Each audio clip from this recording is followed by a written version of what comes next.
The monopoly for free speech has been broken. Elon Musk drew first blood and proved that the tech gods are mere mortals. Twitter is going private, my friends. So we're going to do a rundown of the good guys and bad guys, those who are jumping for joy at the return of free speech, and those who are having a meltdown, all while we celebrate the victory against the people who tried to strangle our voices in a vice and control our words.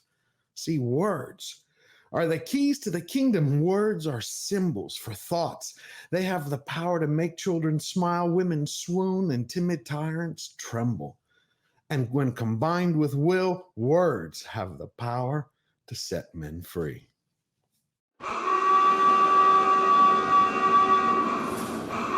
We need some security. Yes, it's your responsibility. We should all split. I'm gonna close up my office. Can anybody hear me?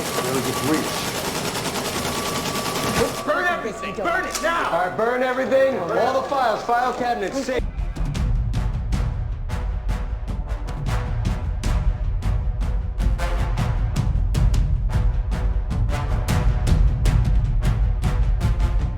Welcome, Slayer Nation. I hope all of you have been celebrating over the last few days. I've been popping champagne like I was.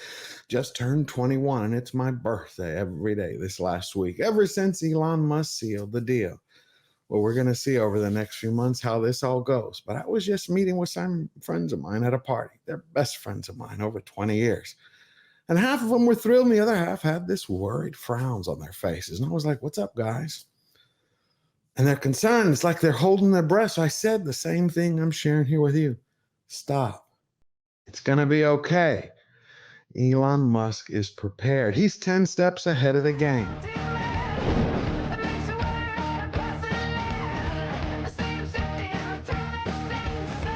I promise you, he's not going to let this sit by. But if he does, if something happens, the 1 in a billion, that he doesn't end up control with Twitter, don't worry. It's too bad for all those censors out there because it's too late. Because people have been exercising those atrophied muscles in their minds, and they started to remember what it was exactly that they lost over the last decade. They started to realize what it is again, to use your voice without it being tied in a knot. Words will always retain their power. Words are for the means to meaning, and for those who will listen, the enunciation of truth. They got that taste of freedom, and it's beautiful because freedom is infectious. See, and that's what these demigods, the middle management of censors, fear the most. They're deathly afraid. How are they going to get the cat back into the bag? See, once you get people used to freedom again after being censored, yeah, it's really, really hard to get the folks to go along with the same script. But will Elon Musk be able to pull it off? You know, there's a good interview that's coming up between Fox News' Tucker Carlson and liberal writer Glen Greenwald. And they have a preview of a clip where Greenwald lists some of his fears and hopes for Musk's. Listen in. Now suddenly he's waving the banner of free speech and saying that it's gotten so repressive on the internet. He's the only one of that billionaire class who's saying that and doing something about it. What I question is whether he's going to be able to, because you can be the richest person on the planet, but if you're trying to take away a weapon to censor the internet and therefore propagandize huge populations, he's threatening to take that away from them, to allow dissent to flourish, to ideas to be challenged. You think they're going to just let him waltz in and take that from them without one of the most vicious fights you've ever seen? They're going to try and destroy him. Greenwald is right. Musk has really two paths: absolute and total victory, or an abysmal failure where the liberal media will smear him 24/7 as nothing but a failed con man. And I don't think Musk became like a billionaire by accident. I think he has this all mapped out. He would not place himself in the crosshairs of the establishment's Death Star to take apart his private life and his business life, only to lose at the end of the day. I don't believe so. And you know what sealed the deal for me on Musk? The thing that made me go, yes, this is the man. It's a tweet he sent out. It reads, "I hope that even my worst critics remain on Twitter, because that is what free speech means." This is a man who has risked it all. I said that in my last video, but a lot of people didn't get that. What do I mean? Do you think the establishment is merely going to like lay a hand on him and go, okay, you lost? No, they are going to do the same thing they tried to do to former President Donald Trump. They want to destroy him because right now he is a symbol for hope. Yes, he's the wealthiest man in the world, but it's the symbol that says if he can do something, others can do it. That's what they have to crush. They have to lay the man low and prove an example of him so no one ever dare try it again. So before we get running into who are the good guys enjoying the festivities and take a peek at all the bad guys, this tiny minority of paper giants who simply have access to the legacy media's oversized megaphones who are having a meltdown, I invite you, take a minute and push the subscribe button down below and join the conversation and let's have some fun. The New York Post right now, they have an article where they share a video clip with Joe Rogan just learning the exciting news that Elon Musk is going to own Twitter. Listen up. Oh, shit! What? Oh, shit! The press release has been announced. Elon Musk just bought Twitter. Here's why that's going to be interesting. Yeah, tell me. I First of need all, to hear what you think. He believes that free speech is important, and not just important, vital for a democracy, for a functioning democracy. And I agree with that. You gotta love it. Look at his excitement. That is like every American's dream. It's like, oh, you can breathe again. The shackles have been removed. But it was Musk's tweet on March 25th that just made me smile from ear to ear like I was 5 years old and it was my birthday. It reads, free speech is the bedrock of a functioning democracy. And Twitter is the digital town square where matters vital to the future of humanity are debated. I also want to make Twitter better than ever by enhancing the product with new features, making the algorithms open source to increase trust, defeating the spam bots, and authenticating all humans. Twitter has tremendous potential. I look forward to working with the company and the community of users to unlock it. Now remember, I don't agree with everything Musk says. Musk is neither a Democrat nor a Republican. He's not on the left and he's not on the right. I think he's somewhere between libertarian and anarchist.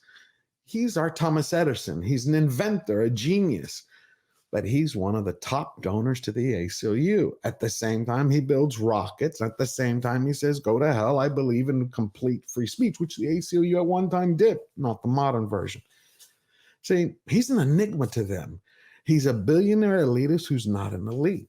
He's at the top of the food chain, but he doesn't want to hang out with every one of those boys in black who live in the shadows. This makes him difficult. But what, again, does it tell us? Like I said, you have censors who want to control. They don't want to be challenged. These are people who are some of the most privileged and some of the most powerful in the world who want to step on the weak. And they're out there crying and melting down like Joy Reid here on MSNBC, where she was commenting. Elon Musk, I guess he misses the old South Africa in the 80s. He wants that back. Could you imagine that? She's trying to hang a new label on Elon Musk, saying he wants to return to the days of apartheid. You see how it works? These are tyrants who are crying like they're saints, who are in pain. Don't fall for it. It's nothing but a bait and switch.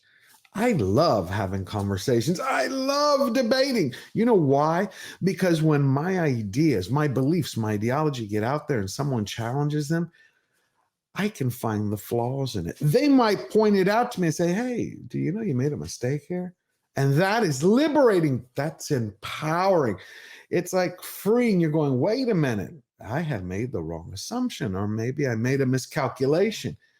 And you just helped me. That's what it means to exchange ideas between two people, to have the freedom to say, I believe X and you believe Y, and together, maybe we can find some solution.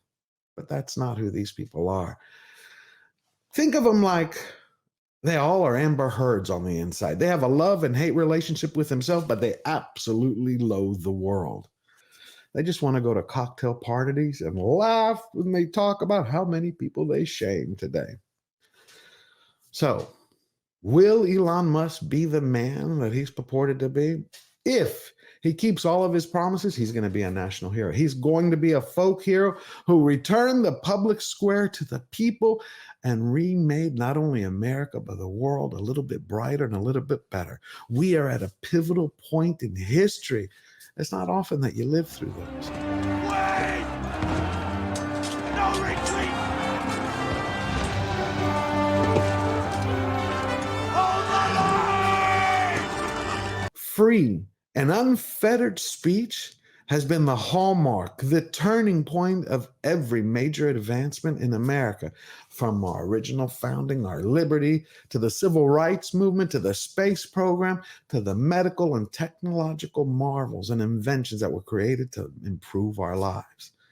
It was always based on free speech. Why? Why is it that one country, Let's say China, it always has to steal its technology? It's a simple reason. When you have a closed society, you have closed, narrow minds. It takes creativity and imagination, and it is freedom which fuels that. Ignition. Liftoff of the Falcon 9 and Crew Dragon. Go NASA. Go SpaceX. Godspeed, Bob and Doug. America has launched. So don't ever listen to those people who say they want to fundamentally transform the country. You do not fundamentally transform that which you love. You fundamentally change that which you despise. Freedom is beautiful, and it's the only way to live unless you want to transition somewhere between a serf and a sheep. Right now, Big Brother has been given a black eye by a billionaire, so you have to keep the downpour on and keep speaking out until free voices reign. And you know how to do that. You never bow down, you never bend the knee, firmly define. Step up, stand tall, and get busy living your best life now. Always forward.